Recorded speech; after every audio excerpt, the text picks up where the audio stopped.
Hello and welcome to another Warcraft 3 audio commentary. This is going to be a 4v4 random team game on US East. I'm going to be playing random and I draw elf. And our opponents are actually going to do what seems to be a somewhat sort of coordinated, well, maybe not coordinated, but a somewhat agreed upon strategy. I don't think this was sort of random that these players went for these heroes. So we're going to have... I scout, and the first base I come to is a undead base that looks like he's going for a ghoul build, early altar, all that stuff. The next base looks like a standard fiend build. And at this point, I don't think that anything too bizarre is going on. Again, this map is Mur'gul Oasis LV, if you haven't seen it there. And anyway, I get a human base that looks just standard. I didn't see him building his tower, so that's a little bit unfortunate for me. I would have liked to known that going into his base later. And then I see that Red's base. Red is actually fast teching. I should have alerted the allies that he was actually doing that, but I don't think I said anything. Actually, thinking back, honestly, it didn't really register me how fast that tech was, and the fact that he didn't have the stuff. I wasn't paying close attention there because I was like thinking, okay, which base do I want to go for? And I was looking on the mini map as I was scouting Red's base, I think, and I saw that the human player didn't have a tower, so I was like, okay, I'll probably go for the human base. I sort of just assumed when I saw this guy's base that he wouldn't be taking this fast, and he would have a Nerubian tower somewhere near his gold mine, but it turns out that was not the case. But on the flip side, Arn sends his army immediately to Red's base. So in terms of harassing Red's base, I don't know if it would have been necessarily more effective than harassing Orange's base, since Orange actually ran up there. So I was a little bit fortunate. Generally, if I would see Red teching like that, his base would have been the first one I went to. Also, I probably would have, if I would have been paying really close attention, which is why I think I didn't mention it to the allies, I would have just told everybody to rush Red, so we could get there probably about the time he was getting his, you see he's got a ziggurat going up, Tome of Relics, altar, and he most likely wants to get some tier 2 buildings. I happen to know that he's going to be massing necromancers, meat wagons, and statues, so if we can cancel the Tome of, the Slaughterhouse or the Temples of the Damned, we should be in pretty good shape. Now here, Orange's base, he does have a pretty well-positioned arcane tower, a somewhat well-laid-out base. You could have built some farms over here to maybe make it even harder to harass some of these peasants, but and actually I could have harassed at least one of the peasants, probably from here. I'm not sure that tower would have hit me if I got lucky or was able to do it. The problem is vision, though. To actually see these peasants, it's going to be hard to do it from like here, and the closer I get, the more likely the tower is going to hit me. So I'm going to scout with this wisp. I had it to set here to see if there was going to be a rush on me.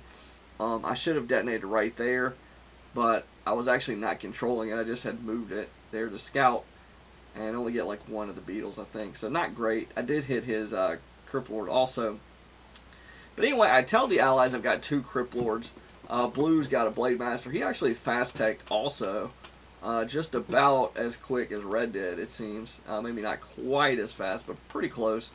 So yeah, I bring my archers. That was very unfortunate to take an extra 2 hits on that Impale.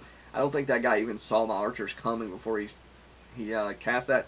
The other thing is, I didn't actually suspect that he had Impale because he had beetles as well. So it's a little bit unusual there to get both of those, but not too bad, I guess, if you're going to at some point stop casting beetles or just get mana potions or something.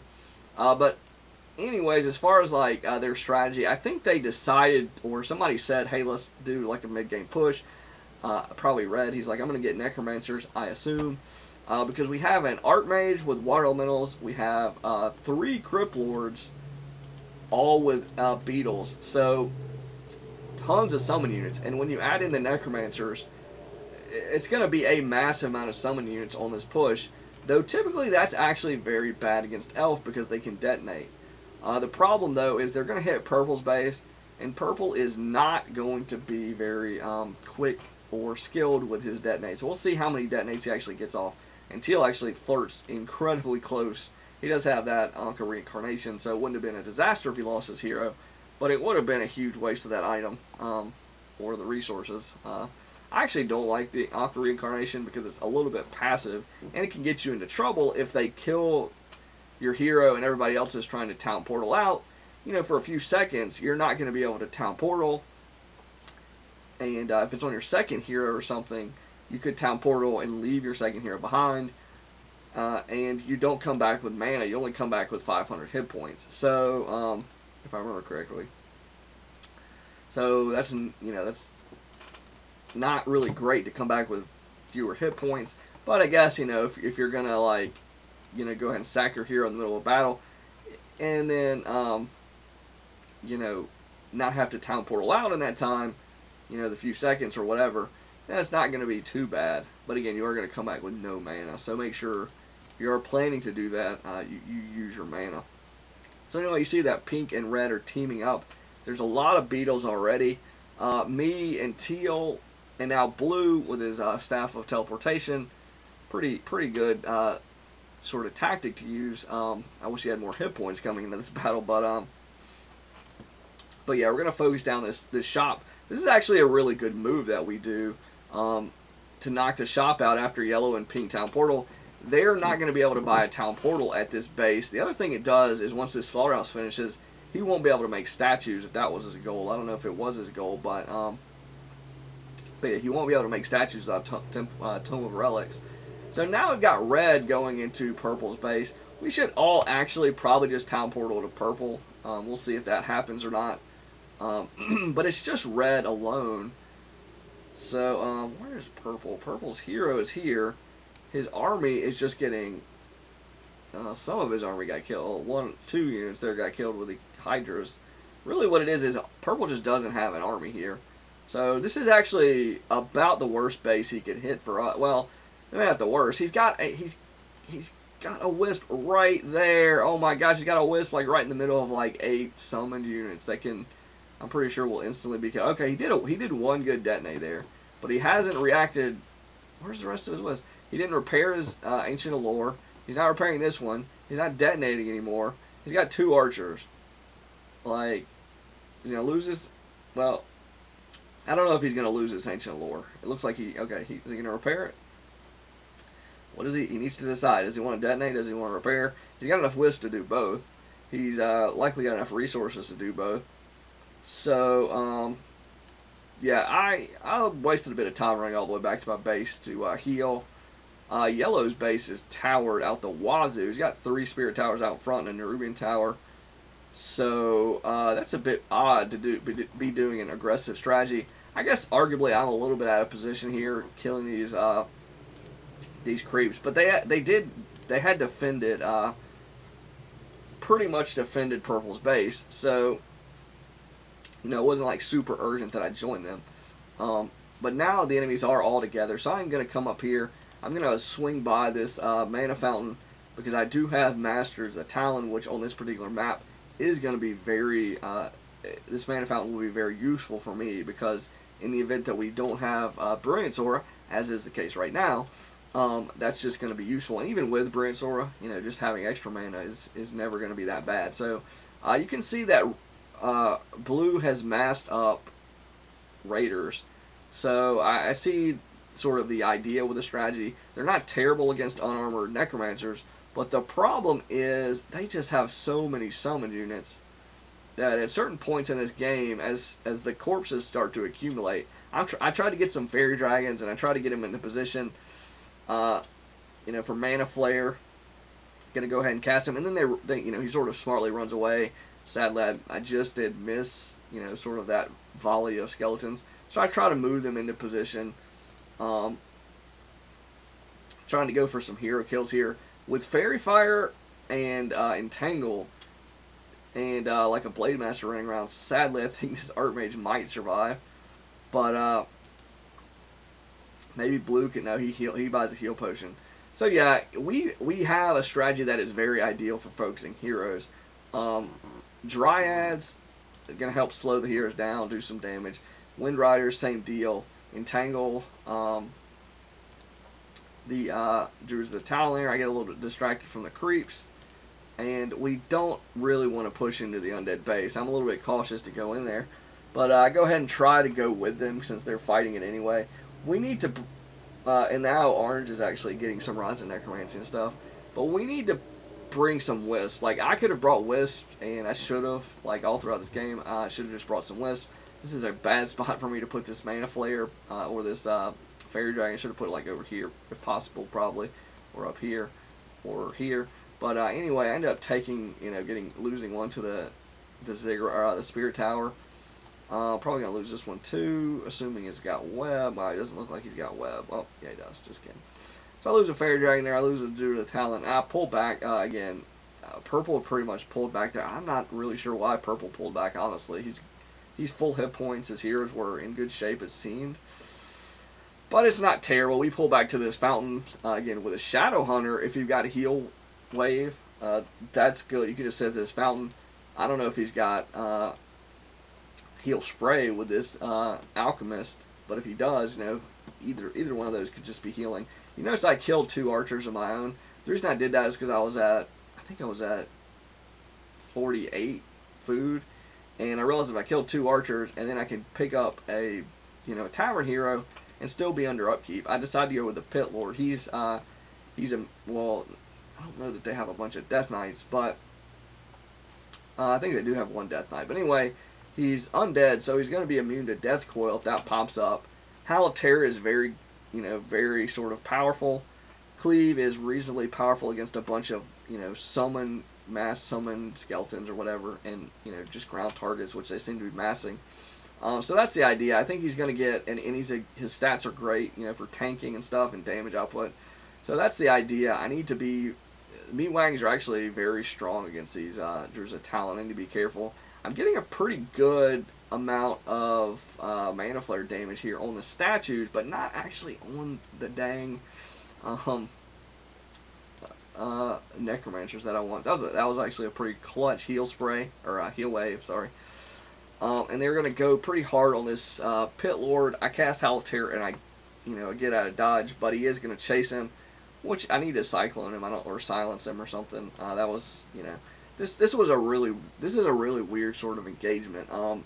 Again, I actually haven't played Tri-Hero with all these, Keeper, Dark Ranger with, Fairy Dragons, and, this is not a spot I'm in very often, being sort of overwhelmed with all, this many summons and stuff.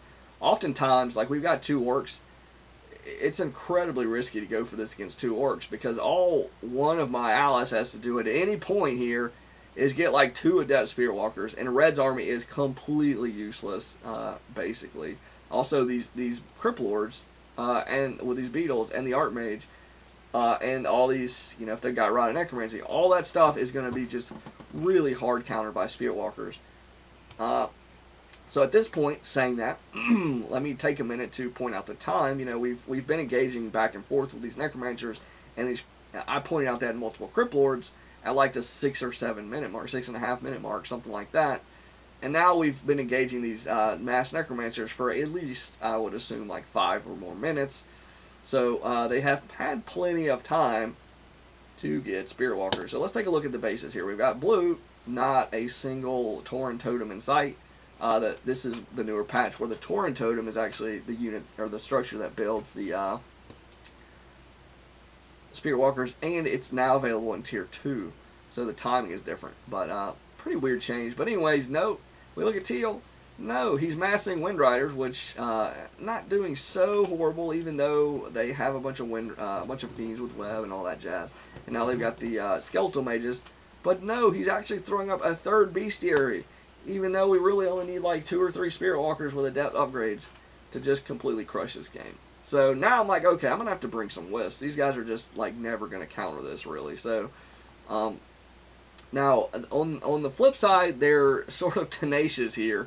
It makes me think of that song, if you're going to be dumb, you got to be tough. They are really pretty tenacious in terms of they keep fighting, they keep making units. They're trying to, avoid all this craziness.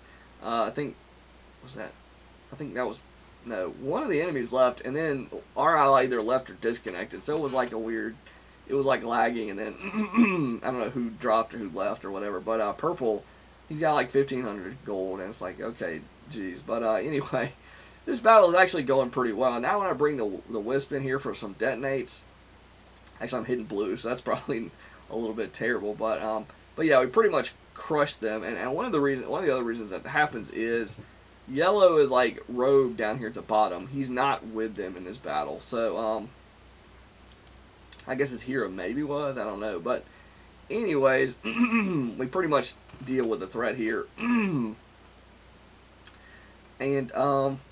yeah, so yellow's gonna go rogue and try to knock out some buildings here. Not a really a terrible strategy. If he can get me to town portal and then he can town portal, but up to there. But we're not actually in their base, so he can't like force like an instant, you know, ambush with his town portals. But and I'm actually gonna botch this. I don't actually silence him, I don't think. So that's what I cyclone him. I cyclone his heroes, which is good, but I need to silence them when they drop, or I need to silence them first and then cyclone them as it wears off, because that impale is going to be pretty solid. He gets a bunch of damage in, and he's also, if I silence his hero, he's not going to be able to heal, or if I just keep him cycloned in the air, he won't be able to heal this Frostworm, which is really important in terms of securing kills. It's really close to dying, but he saved it like, I don't know how low it got, but it got really low, so I was very sad about that, frustrated. But and all I had to do to stop that really was either silence or cyclone, so sort of a bad move on my part. So yeah, but right now I feel fairly confident now that we've sort of broken their attack twice. What bugs me though is is like really, and still neither. Now Blue's building a Spirit Lodge. Why are you building a Spirit Lodge? The best thing to counter like all of their starting heroes and Red's like entire army is Spirit Walker, Adept Spirit Walkers, and really one of the most fragile things, honestly, that Orc can get, especially against 3 undead players and a human that's tier 3. Luckily, he doesn't have any like flying machines or tanks or rifles even. He's massing breakers and knights, which is like, you know, really bizarre. I guess knights and I guess breakers counter my army reasonably well, and knights counters raiders reasonably well. But yeah, he's not. I guess he's just going to rely on the undeads for the anti-air, which may be questionable. Pink, where's Pink's army? Was Pink one of the ones that left? Okay, I guess Pink left or dropped or whatever. So anyway, we're just going to creep the middle real fast while we're here. Doesn't seem very ideal running into towered up undead bases, which is what's going on in like 3 of the 4 bases. Every single undead player on their team has at least 3 towers in their base, which is well, sorry, I take that back. Red only has 2, and he has a Black Citadel, so technically not quite, but at least 2, and most of them have 3. So anyway, we decided just to creep the center, stay around the heal or the mana fountain, which thanks to the Shadow Hunters we can use for healing, and yeah, we're gonna be in good shape. So creeping that, you know, it's gonna open up the only gold mines on the map, so we can now expand. We're gonna get some sick item drops since we've got the Unholy Aura item and the Ancient Django of Endurance, which is nice as we don't have any Tauren Chieftains, so we're going to be able to get that without 2 of the best auras in the game. Really, like, tied with Brilliance Aura, in my opinion, generally. And True Shadow Aura slightly lags, but anyways, 2 of the better auras, for sure. And, you know, the Mana Fountain to sort of shore up the mana. So, we go for a battle here. I get a pretty great Howl of Terror in there. Maybe could have been slightly better if I would have waited and gotten near Red's army, but Necromancer's DPS isn't really that amazing anyway. But and yeah, I'm controlling purple and doing a bad job with these Mountain Giants, but I do save his hero there for a second, so that's good. But yeah, this battle is reasonably easy for us. You know, in the meantime, Yellow once again is trying this sort of, you know, going rogue with all these frost worms. It's not a terrible strategy, but you just can't really do it when your team is engaged in a big team battle.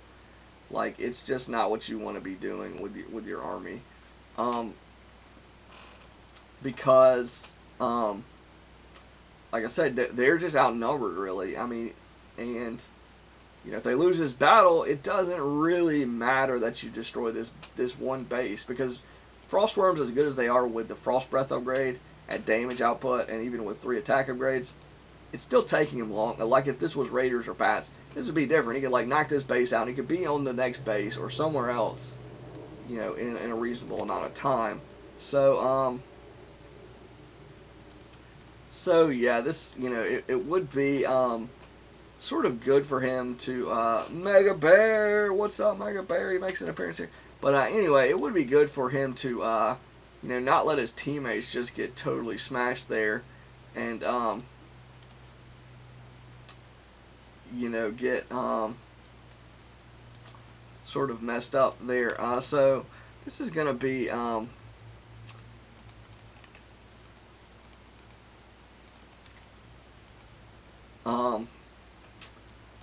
pretty good as far as it goes.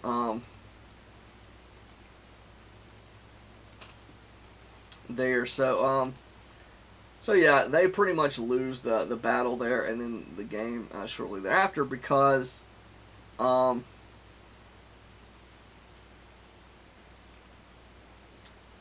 were just outnumbered. Like, would it have mattered if he was there? I don't know. He just had pure frost worms. I mean, frost worms, three frost worms with impale, with levels 0 to 4. I assume it was level 2 impale. Actually, no, he does have a spiked armor upgrade, so his beetles only look level 1. Does he have level 2 armor? Not 100% sure on that one. That might be level 2 armor on this beetle, which would be very bizarre. But anyways, that's not that army's nothing to sneeze at. The problem is our army is actually incredibly geared towards countering it. I've got Fairy Fire and magic damage, mass magic damage.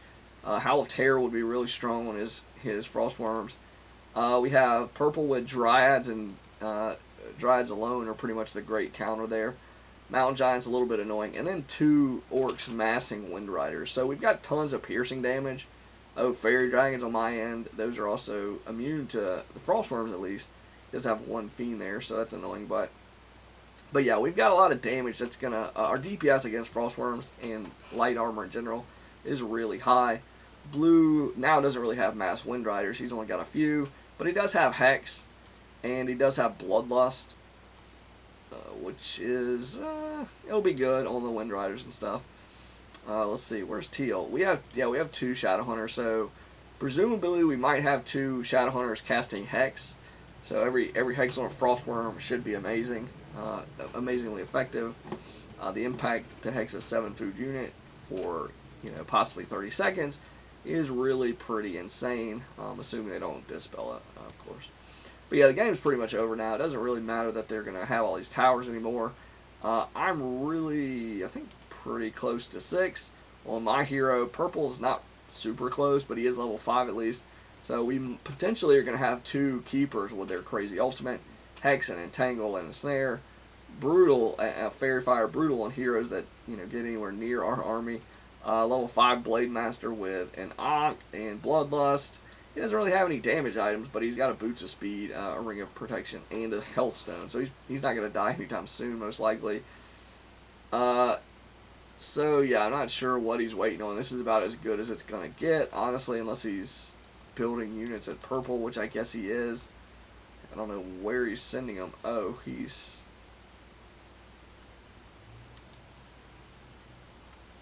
Yeah, I don't really know where I guess he's trying to get that expansion or something. Or, I don't know, he's just disorganized. He's the only one controlling the enemies now, I think. Yellow is. So yeah, he decides just to go ahead and fight it. This is beyond pointless, honestly. I mean, I'd like to think I wouldn't do this because the game, is like, there's no chance unless we all disconnect that he's winning. He's never, like, conventionally winning this game. Like, just looking at the armies, we could attack maybe if we attacked one at a time, I don't even, like, if the correct armies attacked him one at a time, I still don't even think he'd win. Like, my army would be pretty bad just assaulting his base, but I wouldn't go near the towers with my army alone. So, and if he's just hiding his base, we've got these expansions going up.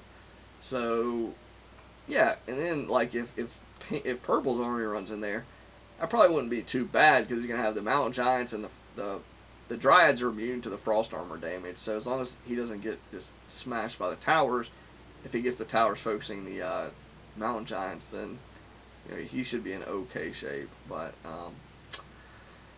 yeah, that game is going to be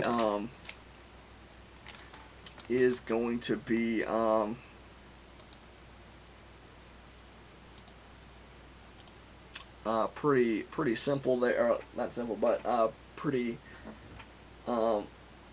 weird way for that to end. Yellow deciding to try to go rogue. Again, if he fought with him, would it have made the difference? I can't really say. We did have a bunch of magic immune units. We did have a bunch of DPS that was good against Frostworms. He did have 0 Dispel, which Fairy Fire would have been strong. Acid Bomb would have been strong. Howl of Terror would have been really strong. Cyclone on the heroes. Silence on the heroes. Entangle on the heroes. Like I said, lots of piercing damage. Taunt to sort of keep everything, really mess with the micro. Yeah, I don't really think he would have made the difference. But, he certainly wasn't going to make the difference letting his allies just get smashed and then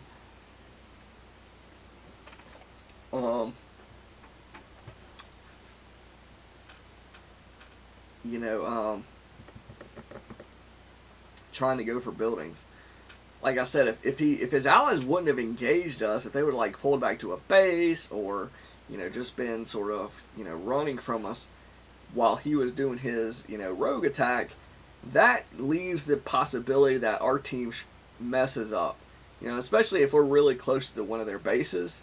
So the yellow can town portal there and immediately sort of force, if one of us town portals out of the enemy base or out of the enemy battling the enemy right near their base, and yellow town portals to the base that all the action's at.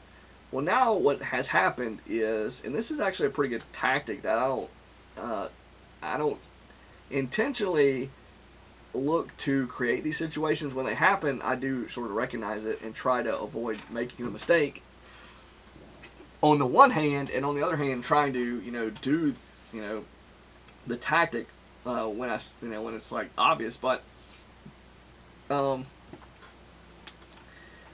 anyway, it's basically instantly creating a numbers a matchup a numbers advantage, because one player is town portaling out and then the other player is town portaling in. So you're basically, they're losing one player and you're gaining one player in a battle. That's a pretty big deal, especially if they're actually inside or near enough the base where you can town portal right into the action. Now, if you're outside of the base, it's different. You still have to sort of, force them to commit to a battle. And again, often they will have town portals. So, if worst case scenario, they can all town portal away if they have to, but they don't really want to, they don't want to burn basically 4 town portals for your 1 town portal. So that's another advantage you can get. Even if they all town portal away, and you're the only one that's burned a town portal on your side, well, now the original player that TP to defend used a town portal, and then the other, however many other players town portal, anyone past the first guy that town portaled is just beneficial to you. Like they're using more resources than you are. And he's out of position, so if you go ahead and counter, there's a good chance he's going to have to buy, depending on the map, there's a good chance he's going to have to buy another town portal and town portal to his, back to the right base. So he's going to have to burn through 2 town portals, possibly. And if you knock his shop out, he might not, before he town portals, he might not be even able to do that very easily. So, sort of some subtle points when you're attacking. If you knock the shop out, like right at the start of an attack if it's convenient to do so. Like if it's out towards the middle, or sorry, out towards the front of their base. It's not really that hard to knock a shop out, and it's sort of a subtle, sort of clutch building. Not really. I mean, some of the some of the units, sort of tech units, require the Tome of Relics, and some of the tech. I don't know. I don't think any of the tech buildings require it, but definitely some units do. But the main thing is being able to buy town portals, healing potions, heal salves, possibly mana potions, heal scrolls, orb of corruption, rods of necromancy. Even there's a lot of anti-magic potions. There's a lot of items that are very it's just very good to have access to them. But one of the biggest ones, like I said, is the town portal. Now, if there's neutral shops on the map and they're close by and easy to get to, yeah, they're probably going to be able to go to those neutral shops, but it is going to inconvenience them at the very least. Some maps actually don't have neutral shops, so on those maps, it's really good. But but yeah, if 3 players or 2 players or even just 1 player all town portal to a base and suddenly there's no shop there, well, now they're in a little bit of a pickle if somebody attacks another base with mass raiders, mass bat riders, mass tanks, any number of siege armies. They could be just sort of out of position too long and lose the game because of it. So that it's a big thing. And as far as like trying to set up those mismatches, it does require your army to be a real threat. If your army is just like a bunch of footmen, and you run into like an elf base, for example, and that's it's tier 2 or tier 3, it's like, how big of a threat is a bunch of footmen? It depends on how many footmen, but if you're attacking like a Tree of Life, you're going to be in range of a bunch of ancients, or at least one ancient, and probably multiple like Ancients of War, Ancients of Lore, Ancient of Wonders, Ancient of Wind, stuff like that. Or if they're going to have chimeras popping out, a chimera or two, all of a sudden your footmen are, that's not where you want your footmen to be. And yeah, a bunch of archers, a bunch of fiends. There's a lot of armies that are just very bad at like base harassing. Of course, the workers are going to potentially be vulnerable in a lot of those spots, depending on the race, especially if you don't have towers and stuff. But if you do have towers, your base can sort of be, annoying for them to attack. Yeah, maybe they can kill off a bunch of workers if they're there for, 30 seconds to, a minute to 2 minutes. Elf is a little bit less in bad shape because they have, 5 of their gold workers. Until the entangled gold line is dealt with, they're going to be safe. Orc has burrows, and if you get fortified burrows, that's it's harder to punish the orc like that. Undead can't really hide their workers, so they're going to be sort of vulnerable, but they can also fairly easily get some towers. It's costly to do so, and then their town hall is a bit of a tower when it's tier 2 and 3. But yeah, if you have an army that is like mass 3/3 worms with frost breath, that can be a threat to buildings and workers even, then you can start sort of doing these types of strategies. Mass raiders, mass bats, even mass wind riders against certain things. You can do even mass grunts. Honestly, if you have enough grunts and like maybe level 2 shockwave, that's a strategy I like to do. You've probably seen it in some audios. Run in and get around a Tree of Ages or whatever, expansion, Tree of Life, whatever it is, and just start attacking it. Have pillage if you're going to do that for sure. Pillage is very cheap in terms of resources, and if you're just going to be mass attacking a building or buildings, multiple ones, with grunts, it definitely makes sense to get pillage. That way you're like, I don't know if it's as fast as having an expansion, but it certainly is going to get you resources relatively quick if they don't deal with it. And so yeah, it becomes a priority to stop you, and it forces town portals. Our attack together on one of their undead players, I forgot which one it was. I think it was Pink. I want to say it was pink. It forced 2 players to Talent Portal to defend, which, sort of messed with their timing. Otherwise, they could have gotten an earlier attack on the purple elf player, and who knows, maybe we wouldn't have been able to defend it well enough. A point about me there, I should have brought Wisp way sooner. I know purple, didn't. He had the opportunity to do it himself, but he wasn't. He got like 1 good detonate, and I didn't see him detonate anymore, like ever. So that's like, why? I mean, I guess he needs lumber, but I had plenty of lumber. I could have floated him if that was the case. If that was really, and he didn't, could just produce more wisps. But anyway, that's what I should. One of the things I should have done was to bring some wisp. Just as soon as I saw that was the strategy. Even if I didn't see necromancers, that many crypt lords with beetles and that archmage, it still would have probably been useful to have like 2 or 3 wisps at all times in going into those battles, assuming I can actually get into range. Now, if purple masses dryads with the boss magic and they don't have necromancers, assuming he knows how to use Abosh magic on the summons, I don't need to bring Wisp in that instance. He can just, use Abolish magic. Or if the orc players, one of them had gotten the brilliant idea of, hey, we just need to get Spearwalkers, instead of pretending that they've never seen Spearwalkers, they don't know what they are, that would have been great. What really bugs me is Blue had the nerve when I was like trying to suggest, hey, just get like 2 adept Spearwalkers and we're gonna roll this game. He was just like, STFU, shut up. And then right after that, like 2 seconds later, he goes, we're doing bad because you guys aren't killing the necromancers. It's like, oh my gosh, dude.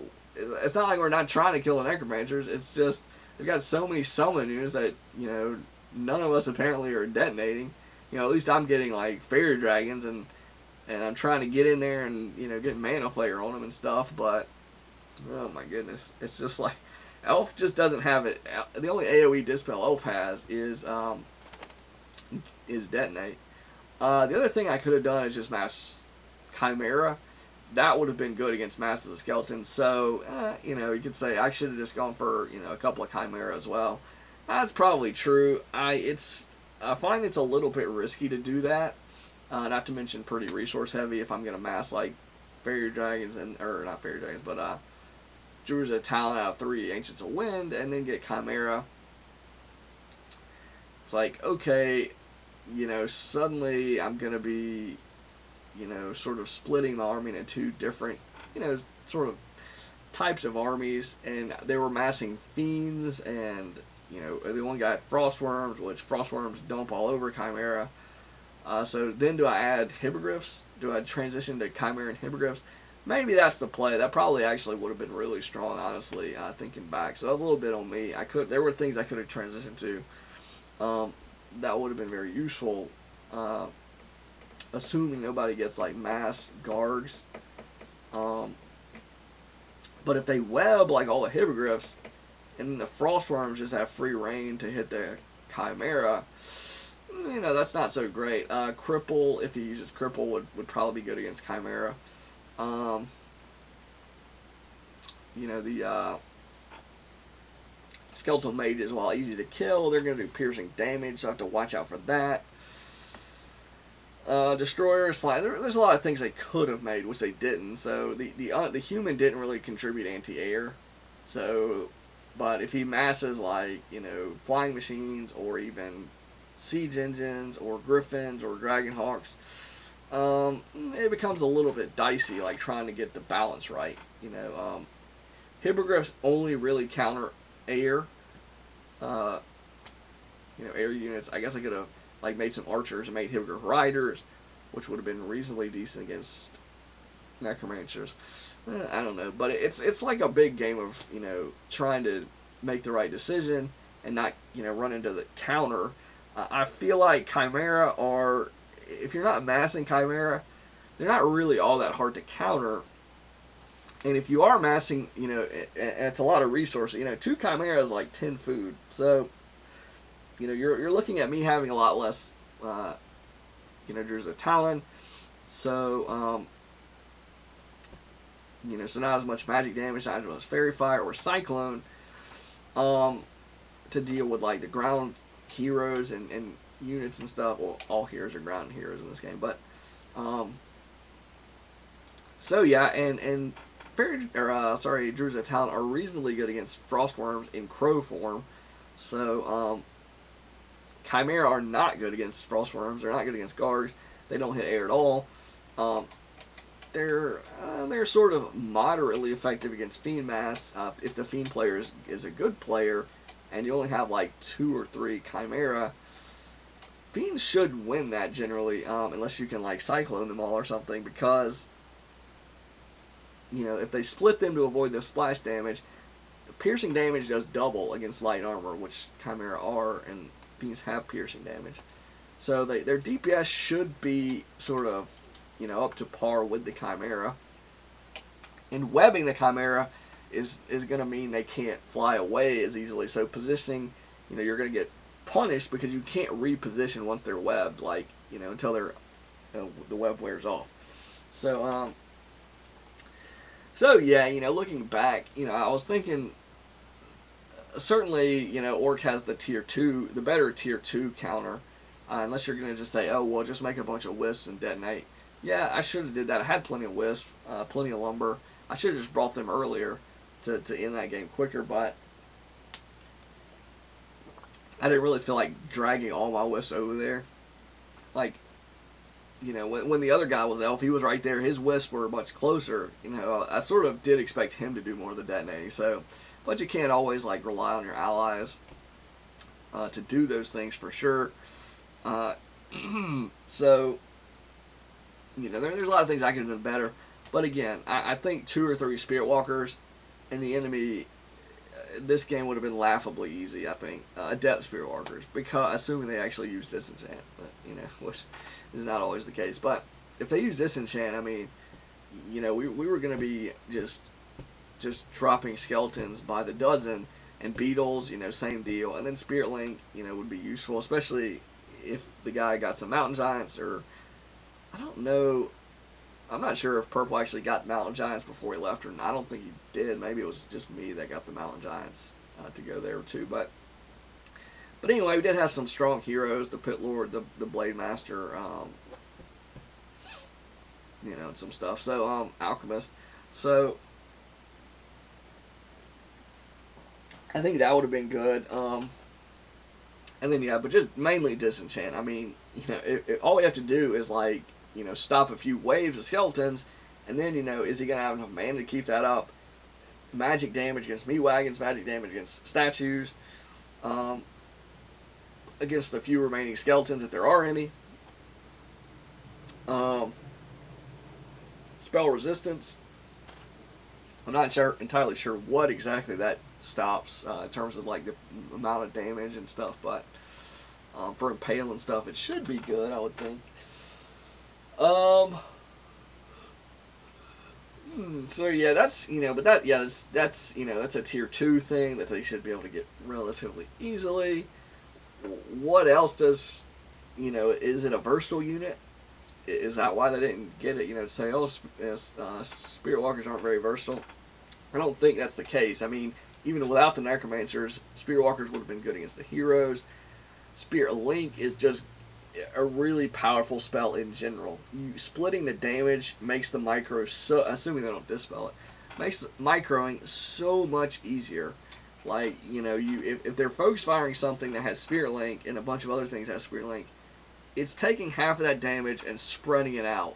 I'm not 100% sure how the like damage reduction acts on that, like from armor. I don't know if it actually like gives you, applies everybody's armor to all the damage or whatever. I'm not sure about all that stuff, but even if it doesn't, you're splitting, half the damage, so the focus fire is not as effective, and you're not having to, move that unit or any other unit in and out of battle to try to, get the damage spread evenly but not kill your units. The ideal thing is to get as much damage spread as you can, but none of your units actually die, or none of your heroes actually die. That way you can keep your damage output up. You can keep, if it's casters, you keep them casting spells, and you're not giving your enemy experience, because nothing is actually dying. And I mean, it's not nothing is dying, but it's harder for something to die when everything's got Spirit Link. Now at a certain point, everything's going to get low. If a battle is like going long and you're not healing enough, and maybe you're losing the battle. When everything starts getting low, then you need to worry about getting out of there, because while the damage is getting spread, at a certain point, your units just don't have enough hit points to keep soaking it up, obviously. So, but sort of, it gives you more of a window to not get punished. And, but when you get low, when everything gets low, then, then the window's back. You got to get out of there. So, but yeah, hopefully by that point, you've gotten an advantage from, keeping your units up all that time, and your heroes, not just units, but sort of the bigger point is keeping your heroes alive. Say you've got a paladin, or more likely like a squishy intelligence hero, an archmage, a shadow hunter, a farseer. I'm not really a super big fan of farseer in fours, but farseer, firelord, any of these heroes, even a death knight, a strength hero, if it gets focused by a big enough army and gets nuked down enough, you can very quickly either have to town portal or lose your hero. And if that's your main hero, and that's the hero that got a town portal, all of a sudden you're like, man, do I lose this hero and keep my units in the battle, or do I town portal? And you can make a mistake, or even if you don't make a quote unquote a mistake, losing your hero or town portaling, either one of those is possibly going to hurt your team's chances of win. So it's a pretty tough spot that they put you in. But if you've got Spirit Link, it becomes easier to avoid that spot. Yeah, you can still nuke down a hero, but he specifically is only taking half of the damage while he's got Spirit Link on. So you're basically gonna have to do twice as much damage to get him to that point. You can still do it. It just takes twice as much more. So so that's a pretty important. I think that applies to all damage. I don't think he says physical damage. I need to look it up probably though to be sure. But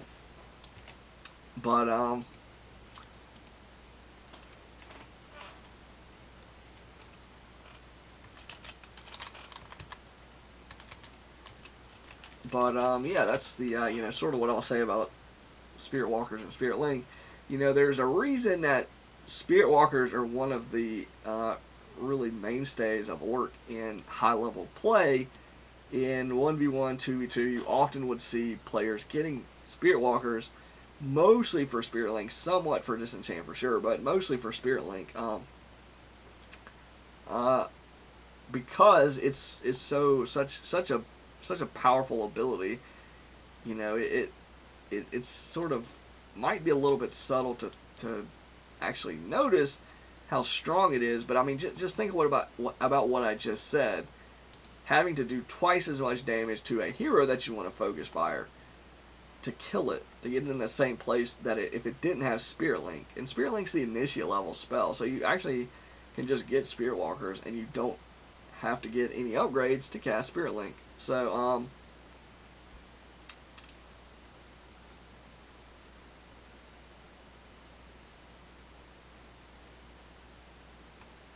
and the other thing is, like, units that take Spirit Link damage, it's never fatal damage. Like, Spirit Link reduces a unit's hit points to 1 if it's damage from Spirit Link from something else. It dispels the Spirit Link once it gets to 1 hit point. So it's never going to actually do the last point of damage. Now, obviously, that's like, okay, well, 1 point of damage, you can do that with like an Acolyte or something, but of course. But yeah, depending on what the Spirit Link units are, it's a global ability. So if you have Spirit Linked peons in your base and Spirit Linked units in the battle somewhere else, those peons are going to get reduced, or whatever it is, Kodo Beasts, Mountain Giants, anything in your base, that you've got Spirit Link. It's one of the units that's getting the damage spread to it. Now, setting that up is not exactly easy. You probably basically have to have a Spirit Walker sitting inside of your base. So you're just like, okay, well, you're sitting 3 food out of the battle completely in order to Spirit Link a bunch of peons and, then have Spirit Walkers in your army so you can Spirit Link everything else. It's not a terrible idea, honestly, uh, but yeah, it's just kind of wonky trying to pull that off. But you could do it. And then all the peons would get reduced to 1 hit point, you know, if they took enough damage, and then it would dispel Spirit Link, and then you know, you'd have a bunch of weak peons, so that'd be a bit dangerous maybe, but anyways, and yeah, this thing says 50% of damage distributed, so that sounds like it's all damage. It sounds like it's magic damage, physical damage, every kind of damage that it takes gets distributed. Half of it gets distributed. So that is a pretty insane, and it goes. You can cast Spirit Link on your units and heroes, ally units and heroes. So you know, if you're in a battle and your allies are sort of careless with the micro, you know, they're not microing at all, and they're just like they've got their heroes sitting there. Well, you can throw Spirit Link on all their units and heroes, and your units and heroes and everybody else's, and it's like, okay, it doesn't. It's not quite as bad that your allies are just like complete noobs going in there. It's like at least they're going to be tanking. You know, you don't have to get into position and sort of anticipate everything. Just half the damage they're taking is going to go to you. So while obviously you still don't want them just taking needless damage because it's going to splash onto you through Spirit Link. But yeah, if you're in a battle and they're just in bad position, taking the Spirit Link damage and distributing it is going to be useful, generally. So yeah, it's a powerful ability, especially in conjunction with some other stuff like heal wards, which is why I like to go for Spirit Walkers and Master Witch Doctors. Spirit Link and heal wards, the damage spreads, and then heal ward doesn't have a damage cap or a heal cap as far as I know. So healing wards, as long as there's damaged units and heroes around, is going to be giving that, you know, 2% healing. I think it is. So or maybe it's 4. I'm not 100% sure on that. Let's see. But pretty sure it's just 2. Yeah, 2% of hit points, whatever the hit points are. So so yeah, the more units damaged, the more healing you're going to get out of a heal ward. Or, you know, the Keeper of the Groves ultimate doesn't have a heal cap as far as I know. Tranquility, you know, that same applies to that.